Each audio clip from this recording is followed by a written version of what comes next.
नाथ महाराज जी नमस्ते जी। हम यूट्यूब के लिए वीडियो बना रहे हैं, थोड़ा सा इस मंदिर के बारे में बता सकते हैं आप? जी जी कुछ भी। जय भोलेनाथ जी। जो ये स्थान है ये स्वयंभू स्थान है। जी स्वयंभू मतलब नेचुरल स्थान है। जी ये विश्वकर्मा जी ने अपने हाथों से बनाया गया स्थान है और ये सतयुग के टाइम का स्थान है। जी तो कहा जाता है जब भोलेनाथ जी ने माता पार्वती जी को अमर कथा सुनाई गई वो यहाँ पे सुनाई गई। तो जब सुनाते सुनाते माता पार्वती जी को निंद्रा माता जी ने वश में कर लिया गया। तो कहा जाता है जो यहाँ पे एक पेड़ हुआ था, पेड़ में 2 कबूतर थे। जी कबूतरों ने कथा सुनना स्टार्ट कर ली। तो कहा जाता है जब भोलेनाथ जी का ध्यान खुलता है तो वो देखते हैं माता पार्वती तो सोए हुए हैं, तो कथा कौन सुन रहा है? उनको ध्यान में दिखाई दिए 2 कबूतर। तो भोलेनाथ जी थोड़े क्रोधित हो गए। कहा जाता है जब क्रोधित होते हैं तो कबूतर यहाँ से भाग के बाबा बर्फानी गुफा में छुप जाते हैं और माता पार्वती और भोलेनाथ जी दोनों बाबा बर्फानी में चले जाते हैं।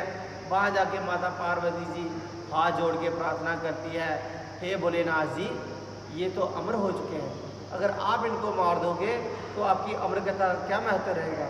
फिर माता पार्वती जी को वहाँ जाके कथा सुनाई गई, वहाँ पे अमर किया गया। फिर युग चेंज हो गया, आ गया त्रेता युग। त्रेता युग में राम राज्य था। जी रावण जी के जो दादाजी थे पलस्त ऋषि, उन्होंने कई हजारों साल तपादी यहाँ पे किया गया। कहा जाता है कि ये एक अलग से राज्य था, इस राज्य का नाम था पलस्त राज्य। फिर कहा जाता है युग चेंज होता है, आता द्वापर, द्वापर में कृष्ण अवतार हुए।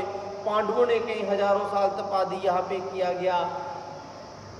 जब ये युग चेंज होता कलयुग आता है, कलयुग में ये स्थान मिट्टी में लुप्त होता है। यहाँ की एक रानी चंद्रिका है थी, वो बहुत बड़ी भोलेनाथ जी की भक्त थी। वो हर वर्ष अमरनाथ यात्रा करने जाती थी। कहा जाता है कि एक वर्ष रास्ता इत्यादि खराब हो जाता है, वो नहीं जा पाते हैं बाबा बर्फानी में। तो कहा जाता है वो अन्न जल त्याग देती है।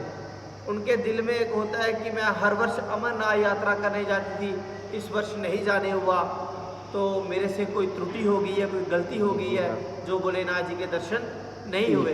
कहा जाता है कि वो अन्न जल त्याग देती है। काफ़ी वर्ष बीत जाते हैं, जो उनका शरीर था वो वृद्धावस्था में चला जाता है, उठना चलना बंद हो जाता है रानी जी का। कई वर्षों बाद उनको एक बार रात को स्वप्न आता है।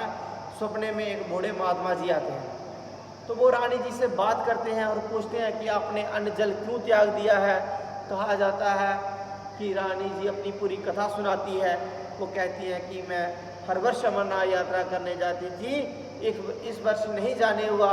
तो बूढ़े महात्मा जी सपने में कहते हैं कि आपको कहीं जाने की ज़रूरत नहीं है, आपके ही राज्य में एक महादेव जी का स्थान है जो कि लुप्त हो चुका है, आप वहाँ जाके दर्शन करें। कहा जाता है जैसे ही रानी जी का स्वप्न टूटता है, स्वप्न टूटते ही एक रियल में एक बूढ़े महात्मा जी उनके घर के बाहर विराजमान हो जाते हैं। जब बूढ़े महात्मा जी विराजमान हो जाते हैं और भिक्षा के लिए आवाज़ लगाते हैं, जब भिक्षा के लिए आवाज़ लगाते हैं तो रानी जी तो उठ नहीं सकती थी। वो अपनी दासियाँ भेजती हैं कि जाओ भिक्षा दे के आओ बूढ़े महात्मा जी को।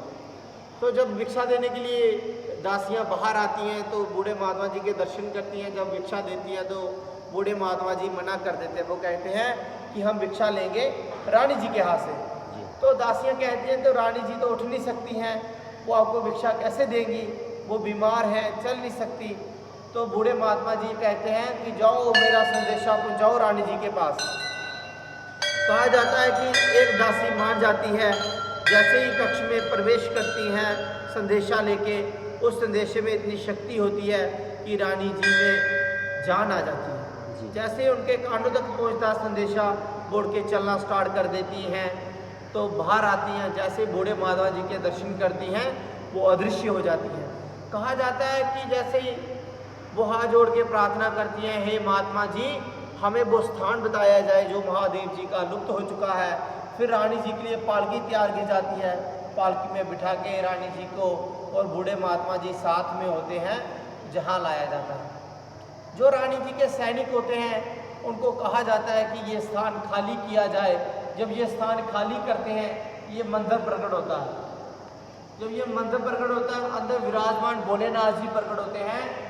तो रानी जी को अंदर ले जाते हैं, अपने हाथों से पूजा अर्चना करवाते हैं। जब ये पूजा अर्चना समाप्त हो जाती है, लास्ट में वरदान देते हैं।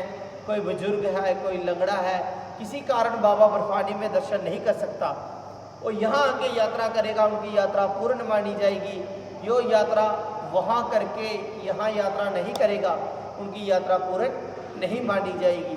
जो बूढ़े महात्मा जी थे वो इसमें अंतर ध्यान हो जाते हैं। फिर रानी जी को ज्ञात होता है, वो कहती हैं कि कलयुग में मेरे को बूढ़े के रूप में महादेव जी ने दर्शन दिए, और कलयुग में मैं इनका नाम रखूंगी श्री बुढ़ावरनाथ जी। बोलिए श्री बुढ़ावरनाथ की जय। जो ये स्थान है ना, ये स्वयंभू है। ये जो मंदिर है ये एक ही पत्थर का है। जो ये आप मंदिर देख रहे हैं ये एक ही पत्थर का है। इसके 4 दरबार है। इसकी गहराई कितनी है ये आज तक किसी को नहीं मालूम है। ये ऐसे 4 दरबार बने हुए हैं, वैसे के वैसे ही नीचे जा रहे हैं, और ये पूरे वाइड है, पूरा सफ़ेद। हाँ जी, इसको सिर्फ पेंटिंग वगैरह की गई है, ये पूरा वाइड है जी। बोलिए श्री बुढ़ावरनाथ की जय। यहाँ पे एक गौरी कुंड है। उस गौरी कुंड की ये खासियत है, वो जल कभी खराब नहीं होता। आप साल रखें, चाहे 5 साल रखें, चाहे 10 साल रखें, वो कभी जल खराब नहीं होता। जय भोलेनाथ। महाराज जी, आपके माध्यम से लोगों को पता लगेगा कि यहाँ का मतलब इतिहास क्या है, तो हम YouTube में डाल सकते हैं आपका वीडियो? हाँ जी जी जी। ओम नमः शिवाय। ओम